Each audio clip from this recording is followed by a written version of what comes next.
আরানোর জন্য তুমি বিয়ে করছিলে সবুজ? না শান্তি, তুমি কাজের মেয়ে হয়ে যাও এটা আমি চাই না।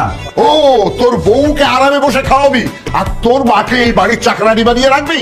কি বলতেছো আব্বা? যেই মা আমাকে 10 মাস 10 দিন গর্ভে ধারণ করে জন্ম দিয়েছে সেই মাকে আমি কাজের মেয়ে বানাই রাখবো? না। তাহলে সিদ্ধান্ত ফাইনাল, এখন থেকে যাবতীয় সমস্ত কাজ করবে বৌমা। বৌমা যাও নাস্তা বানাই নিয়ে আসো, যাও।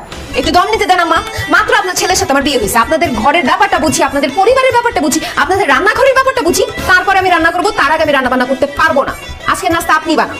আমার বউ সারা জীবন নাস্তা বানাইছে, এখন ওর আরামের সময় ওর নাস্তা বানাবে না। আমার এখন নতুন বিয়ে হয়েছে, আমার এখন আরামের সময়। আমি নাস্তা বানাতে পারবো না, নাস্তা আপনি বানাবেন। তুমি নাস্তা বানাবে, আপনি নাস্তা বানাবেন, তুমি নাস্তা বানাবে, তুমি নাস্তা বানাবে। শান্তি নাই, মার কাছেও শান্তি নাই, বোর কাছেও শান্তি নাই। ঠিক আছে, আমার নাস্তা করা লাগবে না, আমি বাইরে থেকে নাস্তা করে নিব। থাকো তোমরা শান্তিতে, আমার জীবনে শান্তি নাই। ভুল করছি আমি নাস্তা করতে। থাকো তোমরা শান্তিতে। শুনো, আমাদের রুমে বরমে বিস্কুট আছে, চলো আমরা দুজন মিলে ফুট করে বিস্কুট খাই আর দেখি নারায়ণদা কে কতক্ষণ না খায় থাকতে পারে। চলো। শুনছে আপনি কি মানুষ না অন্য কিছু বলেন তো? কেন স্যার, আমি তো অবশ্যই মানুষ। আরে মানুষ তো আরো অনেকেই আছে, কিন্তু আপনার মতো তো না। আপনার আল্লাহ কি মাটি দিয়ে বানাইছে বলেন তো? স্যার আমি তো কনফিউজ হয়ে যাচ্ছি, আপনি কি আমার অপমান করতেছেন নাকি প্রশংসা করতেছেন বুঝতেছি না। আরে আমি আপনার প্রশংসা করতেছি। গত মাসে আপনার টার্গেট দেওয়া হয়েছে 5 লাখ টাকা, আর আপনি সেল করছেন কত? 10 লাখ টাকা। আমার মনে হয় কি জানেন, আপনারা যদি আমি বড় ফেলতে সব পাঠাই দেই ফ্রি সেল করতে, আপনি সেইখানেও ফ্রি সেল করে চলে আসবেন। শুনেন, আপনার উপর কোম্পানি ব্যাপক খুশি। সিও সাহেব আর আমি একসাথে বৈশা আপনার ব্যাপারে একটা সিদ্ধান্ত নিয়ে নিচ্ছি। কংগ্রেচুলেশনস স্যার, আপনার প্রমোশন হয়ে গেছে। Thank you. তোমার ব্যাপারটা আমি দেখতেছি। Thank you sir. স্যার মানে আমি কি জানতে পারি যে আমার ব্যাপারে কি সিদ্ধান্ত নেওয়া হয়েছে? গত মাসে আপনার টার্গেট ছিল 5 লাখ টাকা, আপনি সেল করছেন 10 লাখ টাকা। এই কারণে কোম্পানি সিদ্ধান্ত নিচ্ছে এই মাসে আপনার টার্গেট হলো 20 লাখ টাকা। স্যার আমি কি ভাবছি আর আপনি কি বলতেছেন? আমি ভাবছি টার্গেট ফিল আপ করছি, এই জন্য আমার প্রমোশন দিবেন। তা না করে আমার টার্গেট আরো বাড়াই দিতেছেন কেন? কারণ আপনি টার্গেট ফিল আপ করতে পারেন। এই কারণে কোম্পানি খুশি হয়ে আপনার টার্গেট বাড়াই দিচ্ছে।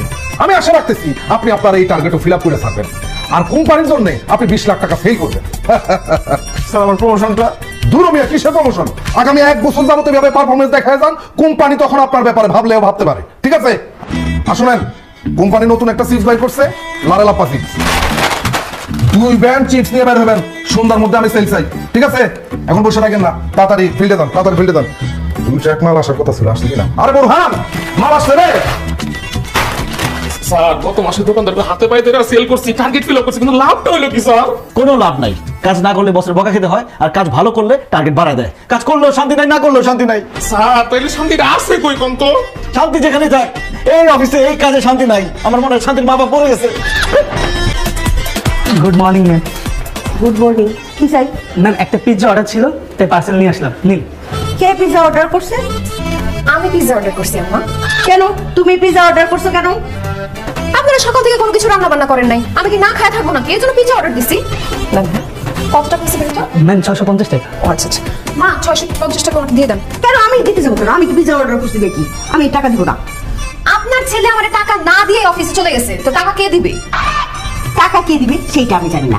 তুমি পিৎজা অর্ডার করছো তুমি নিজে খাওয়ার জন্য, তুমি তো আর আমাদের খাওয়ার জন্য পিৎজা অর্ডার করো নাই। তাহলে আমি টাকা দিতে যাবো কেন? কোন দুঃখে? যে পিৎজা খাবে সে টাকা দিবে, তুমি টাকা দাও।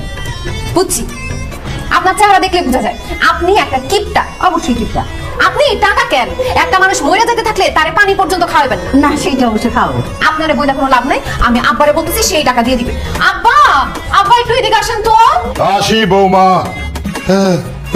আব্বা আমি একটা পিৎজা অর্ডার করছি তো 650 টাকা বিল হয়েছে, আপনি একটু ডেলিভারি ম্যানকে বিলটা দিয়ে দেন না। অবশ্যই তুমি দিবা না। তুমি কেন টাকা দিবা? পিৎজা তো সে তোমার খাওয়ার জন্য অর্ডার করে নাই, তাই না? পিৎজা অর্ডার করছে সে নিজে খাওয়ার জন্য। কত বড় সাহস! রান্না বান্না বাদ রেখা সে পিৎজা অর্ডার করে, ঢ্যাং ঢ্যাং করে সে পিৎজা খাবে। খবরদার টাকা দিবা। আই এম সরি, আমার বউ নিষেধ করছে তোমাকে টাকা দেওয়ার জন্য। সরি, আমি টাকা দিতে পারবো না। আব্বা বয়স আর কম হইলো না, এই বয়সেও আপনি আপনার বউয়ের কথায় উঠেন আর বসেন। ঠিক আছে, খুব ভালো। আপনার ছেলে আছে না, তাকেও আমি একদম আপনার মতো করে ফেলবো। সেও তার বউয়ের কথায় উঠবে আর বসবে।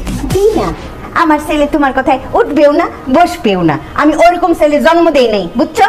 আম্মা কথায় আছে না, বাপ কা বেটা সিপাহী কা ঘোড়া, কুছ না হতো থোড়া থোড়া। বাপ যেমন তার বউয়ের কথায় উঠা বসা করে, ছেলেও তেমন তার বউয়ের কথায় উঠা বসা করবে। সেই ব্যবস্থা আমি করতেছি। যাই হোক, শেষবারের মতো জিজ্ঞেস করতেছি আম্মা, পিৎজার টাকাটা কি আপনি দিবেন? না দিব না, বলছি তো দিব না। ঠিক আছে, ভাবছিলাম পিৎজা খাওয়ার সময় আপনাদের দুইজনকে 2 পিস দিব, কিন্তু পিৎজার টাকা যেহেতু আমার দেওয়া লাগতেছে, পিৎজার পিস কি পিৎজার ঘ্রাণ পর্যন্ত আপনাদের নিতে দিব না। এত বড় সাহস, আমাদের সামনে বৈশা বৈশা পিৎজা খাবা? পিৎজার গ্রানটাও আমরা পাবো না, তা হইতে পারে না। হ্যাঁ, দাঁড়াও, এই যে টাকা। আমাদের কি টাকা নাই পিৎজা খাওয়ার? সামর্থ্য নাই। এই যে নাও, টাকা নিয়ে যাও, এক্ষুনি বিগ সাইজের একটা পিৎজা আনবা, দুইজনে নাক ডুবাই পিৎজা খাবো। যাও। আহা ম্যাডাম, আপনারা ঝগড়া বন্ধ করেন, আমার এমনি লেট হয়ে যাচ্ছে, আমার পিৎজার টাকাটা দেন, আমি চলে যাই। এটা দিবি। যা, যা, যা, যা, যা। আর ভাগে ভাগে খাই। আম্মা, আপনি তো খুব বলছিলেন আপনার টাকা আমি পিৎজা খাইতে পারবো না, কিন্তু দেখেন আপনার টাকা দিয়ে আমার পিৎজার বিলটা দিয়ে দিলাম। এখন কেমন লাগতেছে আপনার? খুব ভালো লাগতেছে, তবে এখন আমি যেটা করবো না সেটা তোমার আরো বেশি ভালো লাগবে। খাও খাও খাও খাও খাও খাও, এই যে দেখো। মতিন ভাই, আজকে আপনার জন্য নিয়ে আসছি লারে লাপ্পা চিপস।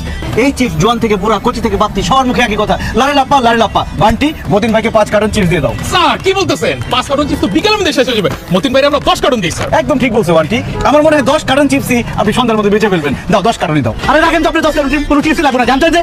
কি বলেন মতিন ভাই, লারে লাপ্পা চিপস আপনার লাগবে না? ভাই অনেক কিছু আছে আমার আর লাগবে না, যেসব লাগবে ওসব মনে। মতিন ভাই, লারে লাপ্পা চিপসের সাথে অন্য চিপসের তুলনা করলে হবে না। লারে লাপ্পা চিপস এক কথায় অনন্য, না নিলে পরে আফসোস করবেন। ভাই আফসোস করি আর যাই করি, এখন চিপস রাখুন না, জানতো ভাই? আচ্ছা ঠিক আছে, তাহলে 1 কার্টন রাখেন, অর্ধেক কার্টনে রাখুন না, গেলেন নাইলে দোকান থেকে ধাক্কাতে বের করে দেবো। এত সোজা দুষ্টামি করে বান্টি। ভাই আপনি যেটা পায় ধরি ভাই, রাখেন না ভাই, চিপস রাখেন, খুব ভালো চিপস ভাই। না করছি না, বিশ্বাস করেন ভাই, অনেক ভালো চিপস, আপনি সন্ধ্যার আগে সব বিক্রি করে দিতে পারবেন। এক পিছু রাখুন আমি। হ্যাঁ শান্তি বলো। কোথায় তুমি? আমি ফিল্ডে। আচ্ছা, আমাকে বাসায় একা রেখে তুমি ফিল্ডে গিয়ে খেলাধুলা করতেছো? ওরে শান্তি রে, এই ফিল্ড খেলার ফিল্ড না, এটা আমার কাজের ফিল্ড। এখানে দোকানে ঘুরে ঘুরে আমি মাল বিক্রি করতেছি। মাল তুমি পরে বিক্রি করবা, এখন তুমি এই মুহূর্তে বাসায় আসো। কেন, বাসায় কি হয়েছে? আব্বা কি হার্ট অ্যাটাক করছে নাকি? তোমার আব্বা হার্ট অ্যাটাক করে নাই, এর থেকে বড় ঘটনা ঘটে গেছে। এর থেকে বড় ঘটনা মানে বাসায় কি আগুন লাগছে নাকি? হ্যাঁ, বাসায়